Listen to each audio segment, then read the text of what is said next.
Welcome to insights gateway. आज हम बात करने वाले हैं एक ऐसे टॉपिक पर जो सिर्फ सुर्खियों में नहीं बल्कि दुनिया के एक बहुत बड़े हिस्से के भविष्य को तय कर रहा है। जानते हैं ये टॉपिक क्या है? ये है इस्लामी दुनिया का नया रहनुमा कौन बनेगा, इसकी लड़ाई। ये कोई सीधी सादी लड़ाई नहीं है। असल में ये एक बहुत ही गहरी शतरंज की बिसात है जिस पर तीन बड़ी ताकतें अपने अपने मोहरे चल रही हैं। देखिए, जब हम इस्लामी दुनिया की बात करते हैं तो अक्सर हमारे दिमाग में एक यूनिफाइड ब्लॉक की तस्वीर आती है, लेकिन सच तो ये है कि अंदर ही अंदर लीडरशिप के लिए एक जबरदस्त खींचतान चल रही है। समझिए, ये एक त्रिकोणीय संघर्ष है। एक कोने में खड़ा है सऊदी अरब, जिसके पास इस्लाम के दो सबसे पवित्र शहर मक्का और मदीना की विरासत है, और साथ ही है तेल की वो बेहिसाब ताकत जो उसे ग्लोबल पॉलिटिक्स में एक अहम खिलाड़ी बनाती है। फिर दूसरे कोने में है तुर्की, एक ऐसा देश जो अपने शानदार अतीत यानी ऑटोमन साम्राज्य की शान को फिर से जिंदा करने का सपना देख रहा है। उसके नेता दुनिया भर के मुसलमानों को ये याद दिलाना चाहते हैं कि कभी उनके पूर्वज ही इस पूरी सल्तनत के खलीफा हुआ करते थे। ये एक बहुत मजबूत दावा है जो इमोशन से जुड़ा है। और फिर आता है तीसरा और शायद सबसे अलग खिलाड़ी, ईरान। ईरान अपनी एक अलग विचारधारा, शिया इस्लाम की पहचान और एक्सिस ऑफ रेजिस्टेंस यानी अपने सहयोगी देशों के नेटवर्क के दम पर पूरे मिडिल ईस्ट में अपना दबदबा लगातार बढ़ा रहा है। वो चुपचाप काम नहीं कर रहा बल्कि खुलकर अपनी ताकत दिखा रहा है। तो सवाल यह है कि इन तीनों में से किसका पलड़ा भारी है? कौन सी ताकत भविष्य में इस्लामी दुनिया को लीड करेगी? चलिए इसी पहेली को परत दर परत सुलझाने की कोशिश करते हैं। चलिए सबसे पहले बात करते हैं सऊदी अरब की। देखिए, सऊदी अरब का दावा सबसे सीधा और शायद सबसे पुराना है। उनके पास वो चीज है जो किसी और मुस्लिम देश के पास नहीं हो सकती, और वो है मक्का और मदीना। समझिए, दुनिया भर के लगभग 2 अरब मुसलमान दिन में 5 बार नमाज पढ़ते हुए जिस काबा की तरफ मुंह करते हैं वो सऊदी अरब में है। हर साल लाखों लोग हज के लिए वहां जाते हैं। ये सिर्फ एक धार्मिक जिम्मेदारी नहीं है, ये सऊदी अरब के लिए सॉफ्ट पावर का सबसे बड़ा जरिया है। जब इतने सारे लोग आपके देश में आते हैं तो आपकी बात, आपकी विचारधारा और आपका प्रभाव अपने आप ही उन तक पहुंच जाता है। सही है ना? और फिर आता है पैसा यानी पेट्रो डॉलर।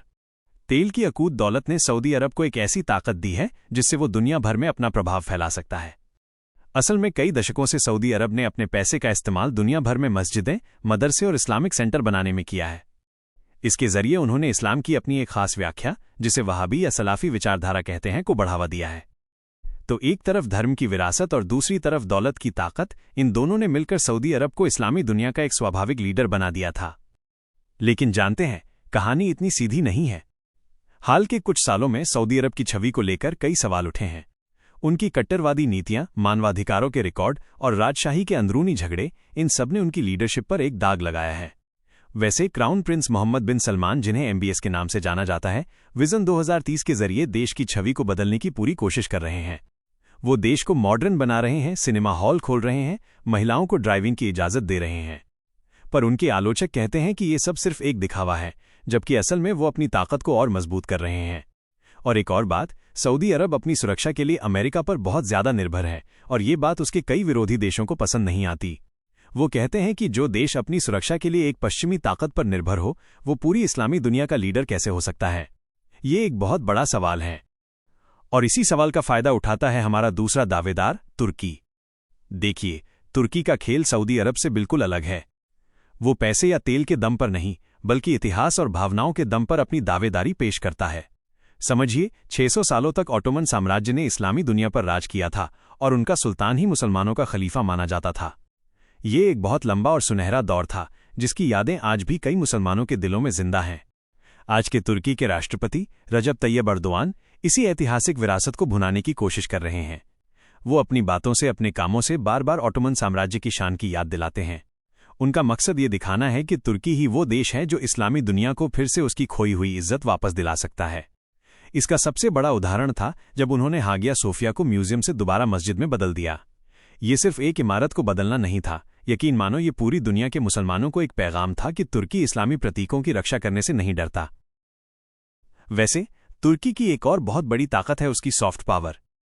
आपने दिरलिस एर्तुग्रुल या कुरुलुश उस्मान जैसे तुर्किश ड्रामों के बारे में तो सुना ही होगा। ये टीवी सीरीज सिर्फ मनोरंजन नहीं है, ये तुर्की के कल्चरल हथियार हैं। इन ड्रामों ने तुर्की के इतिहास को इतने शानदार तरीके से दिखाया है कि आज मुस्लिम दुनिया के करोड़ों युवा तुर्की को एक हीरो की तरह देखते हैं। ये सऊदी अरब के पैसे से मदरसे बनाने वाले मॉडल से बिल्कुल अलग हैं। ये लोगों के दिलों और दिमाग पर असर करने का तरीका है। साथ ही तुर्की फिलिस्तीन जैसे मुद्दों पर बहुत आक्रामक तरीके से बोलता है, जिससे उसे आम मुसलमानों के बीच काफी समर्थन मिलता है। वो खुद को एक ऐसे लीडर के तौर पर पेश करता है जो किसी से डरता नहीं। तो एक तरफ है सऊदी अरब का पैसा और पवित्र स्थल, और दूसरी तरफ है तुर्की का शानदार इतिहास और कल्चरल दबदबा। लेकिन इस लड़ाई में एक तीसरा खिलाड़ी भी है जो इन दोनों से बिल्कुल अलग तरीके से खेल रहा है, और वो है ईरान। देखिए, ईरान का मॉडल इन दोनों से हटकर है। वो सुन्नी दुनिया का लीडर बनने का दावा नहीं करता, बल्कि वो शिया इस्लाम की सबसे बड़ी ताकत है। और इसी विचारधारा के दम पर उसने एक बहुत ही मजबूत नेटवर्क बनाया है, जिसे एक्सिस ऑफ रेजिस्टेंस यानी प्रतिरोध का ध्रुव कहा जाता है। ये है क्या? असल में ये ईरान के सहयोगी देशों और संगठनों का एक जाल है जो पूरे मिडिल ईस्ट में फैला हुआ है। लेबनान में हिजबुल्ला, यमन में हूती विद्रोही, इराक और सीरिया में कई लड़ाके समूह, ये सब ईरान के इशारे पर काम करते हैं। इसके जरिए ईरान सीधे तौर पर जंग लड़े बिना भी अपने दुश्मनों, खासकर सऊदी अरब और इजराइल को चुनौती देता रहता है। ये एक तरह की प्रॉक्सी वॉर है जो बहुत असरदार साबित हुई है। ईरान की दूसरी बड़ी ताकत है उसकी अमेरिका विरोधी और इजराइल विरोधी छवि। वो लगातार खुद को एक ऐसी ताकत के रूप में पेश करता है जो पश्चिमी साम्राज्यवाद के आगे झुकता नहीं है। मिडिल ईस्ट के बहुत से आम लोगों को ये बात बहुत अपील करती है, जिन्हें लगता है कि उनके अपने नेता अमेरिका के दबाव में काम करते हैं। तो अब सवाल यह है कि इस त्रिकोणीय लड़ाई में जीतेगा कौन? सच तो यह है कि शायद कोई एक देश नहीं जीतेगा। लगता है कि इस्लामी दुनिया 3 अलग अलग प्रभाव क्षेत्रों में बंट रही है। एक तरफ सऊदी अरब है, जिसका असर खाड़ी के अमीर देशों और कुछ अफ्रीकी देशों पर है। दूसरी तरफ तुर्की है, जो सेंट्रल एशिया, बाल्कन और उन जगहों पर लोकप्रिय हो रहा है जहां ऑटोमन साम्राज्य का असर था। और फिर ईरान है, जिसका दबदबा लेबनान से लेकर इराक और सीरिया तक फैला हुआ है। इसका हम पर और पूरी दुनिया पर यह असर होता है कि ये तीनों देश अपनी ताकत बढ़ाने के लिए यमन, सीरिया और लीबिया जैसी जगहों पर प्रॉक्सी वॉर लड़ते हैं, जिससे वहां अस्थिरता और बढ़ती है। ये एक ऐसी शतरंज की बिसात है जिसके नतीजे आने में अभी कई साल लगेंगे। पर एक बात तो साफ है, इस्लामी दुनिया की लीडरशिप अब किसी एक देश के हाथ में नहीं रहने वाली। ठीक है दोस्तों, आज के लिए बस इतना ही। उम्मीद है आपको ये एनालिसिस पसंद आया होगा। इस बारे में आप क्या सोचते हैं, नीचे कमेंट्स में जरूर बताइएगा। लाइक, शेयर और सब्सक्राइब करना मत भूलना। इनसाइट्स गेटवे पर मिलते हैं अगले वीडियो में।